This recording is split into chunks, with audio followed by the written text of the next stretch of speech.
Be informed. Be alert. The information you need to know about COVID-19 vaccine. Right here, right now, on THEVAX.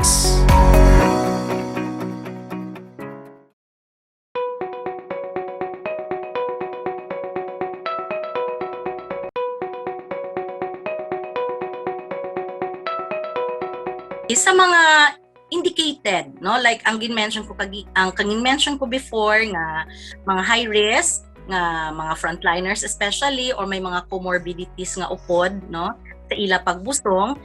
Okay, ang importante lang nga number one, be sure nga daw wala sila sa madamo gid nga allergy. Amo lang na ang aton nga ginano, and this is applicable not only even to pregnant patients.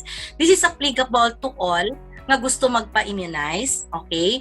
Because usually wala kita naga skin test or naga IV test na sang aton nga vaccine, no? May mga pila lang kita nga mga vaccines nga naga-undergo gid sina, but with this COVID-19 vaccine, since wala man ini siya gina skin test or gina IV test, no, so amo lang na ang mga ginabantayan naton. So probably what we are doing right now nga daw medyo mas ang aton nga vaccination because damo sila, no, nga mga frontliners naton initially ang ginpanguna, aton nga mga military personnel kag mga politicians.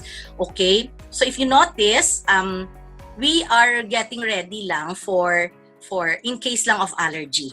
Amo lang na dapat ang bantayan, no, especially sa first few minutes to an hour probably, or 30 minutes sang patient nga na-immunize, amo ina mga balantayan gid, no, allergy amo lang na yang ang ano.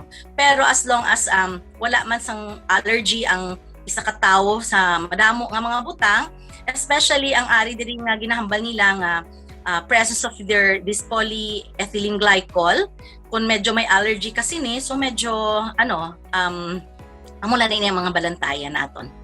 So more of sa may mga allergy, and the rest daw wala na gid man, no.